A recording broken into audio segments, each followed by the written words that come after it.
इस वीडियो में हम अनुच्छेद 311 को समझने की कोशिश करेंगे, जिस पर सुप्रीम कोर्ट ने हाल ही में एक निर्णय दिया है। ये वीडियो सरकारी कर्मचारियों के लिए काफ़ी लाभदायक हो सकता है, तो वीडियो पर बने रहें। और यदि आपने अब तक सब्सक्राइब नहीं किया है तो सब्सक्राइब करें, लाइक करें और हमारे साथ इस सफ़र में शामिल हो जाएं। तो इस केस को समझने के लिए, इस अनुच्छेद को बारीकी से समझने के लिए हम शुरुआत से समझने की कोशिश करते हैं।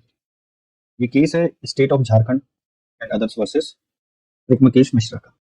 तो इसमें होता क्या है कि प्रतिवादी रिस्पोंडेंट को, जो कि एक राज्य कर्मचारी थे, उन पर फाइनेंशियल इरेगुलरिटी, वित्तीय अनियमितता, धोखाधड़ी, फॉर्जरी और बेईमानी मींस डिसऑनेस्टी के आरोप लगे थे।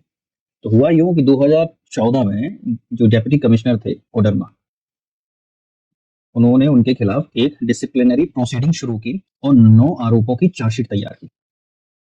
अब ये चार्जशीट निलंबन और इंक्वायरी ऑफिसर्स की नियुक्ति के प्रस्ताव को मुख्यमंत्री ने मंजूरी दे दी। समझना आप यहाँ पर, चार्जशीट, सस्पेंशन और इंक्वायरी ऑफिसर्स की नियुक्ति के प्रस्ताव को मुख्यमंत्री ने मंजूरी दी। अब हुआ यूं कि 2015 में जब ये जांच हो गई तो प्रतिवादी को 9 में से 6 आरोपों में दोषी पाया गया। अब 2017 में झारखंड के स्टेट कैबिनेट ने, जो झारखंड का स्टेट पब्लिक सर्विस कमीशन है, उसकी सहमति से प्रतिवादी को डिसमिस कर दिया, बर्खास्त कर दिया।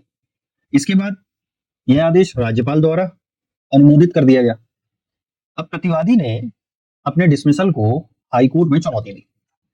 उसने तर्क दिया कि चार्जशीट को अलग से चीफ मिनिस्टर की मंजूरी नहीं मिली थी, जो कि एक प्रोसीजरल वायलेशन था। हाईकोर्ट ने इस तर्क को मानते हुए बर्खास्तगी को रद्द कर दिया। हाईकोर्ट ने union of India versus B Gopinath 2014 के मामले और state of Tamil Nadu versus Pramod Kumar 2018 के केसों का रेफरेंस लिया, जिसमें कहा गया कि चार्जशीट को नियुक्ति प्राधिकारी, अपॉइंटिंग अथॉरिटी से अप्रूव कराना मैंडेटरी है, अनिवार्य है। झारखंड सरकार ने हाईकोर्ट के इस फैसले को सुप्रीम कोर्ट में चुनौती दी।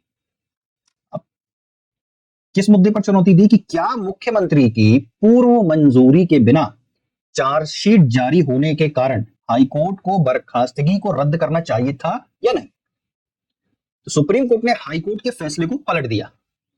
किन बिंदुओं पर पलटा? तो झारखंड सिविल सर्विसेज रूल में यह अनिवार्य नहीं था, यह मैंडेटरी नहीं था कि चार्जशीट को मुख्यमंत्री की अलग से मंजूरी दी जाए। तो मुख्यमंत्री ने जब डिसिप्लिनरी एक्शन शुरू करने की मंजूरी दी थी, तब चार्जशीट में भी उस प्रस्ताव का हिस्सा था, इसलिए अलग से मंजूरी की जरूरत नहीं थी। मैंने शुरू में आपसे कहा था कि सस्पेंशन, चार्जशीट और इंक्वायरी ऑफिसर्स का प्रस्ताव गया था। अनुच्छेद 311(1) केवल यह कहता है, समझिएगा, अनुच्छेद 311(1) केवल यह कहता है कि डिसमिसल जो होगा वो नियुक्ति प्राधिकारी द्वारा होना चाहिए। डिसमिसल नियुक्ति प्राधिकारी द्वारा होना चाहिए, लेकिन यह अनुच्छेद यह नहीं कहता कि चार्जशीट भी नियुक्ति प्राधिकारी द्वारा ही जारी होनी चाहिए। अब हम थोड़ा 311 को समझते हैं, क्या है ये? तो ये कहता है कि सरकारी कर्मचारियों को ये सुरक्षा प्रदान करता है कि उनकी बर्खास्तगी किसी अधीनस्थ प्राधिकारी द्वारा नहीं होनी चाहिए। बर्खास्तगी अधीनस्थ अधिकारी द्वारा नहीं होनी चाहिए, लेकिन यह जरूरी नहीं है। क्या जरूरी नहीं है? कि डिसिप्लिनरी प्रोसीडिंग, जो अनुशासनात्मक कार्यवाहियां और जो चार्जशीट है वो नियुक्ति प्राधिकारी द्वारा ही जारी की जाए। इसका मतलब सीधा ये हुआ कि डिसिप्लिनरी प्रोसीडिंग जो होगी और चार्जशीट होगी, वो जरूरी नहीं है कि वो भी केवल नियुक्ति प्राधिकारी ही जारी करेगा।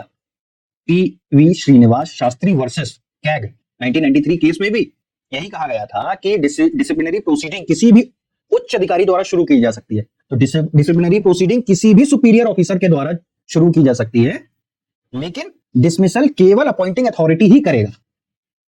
सुप्रीम कोर्ट के द्वारा अंतिम आदेश क्या दिया गया कि हाईकोर्ट के आदेश को रद्द करा गया। प्रतिवादी की जो डिसमिसल था उसको रिस्टोर किया गया। प्रतिवादी को 1 महीने के भीतर अन्य आधारों पर अपील करने की अनुमति दे दी गई।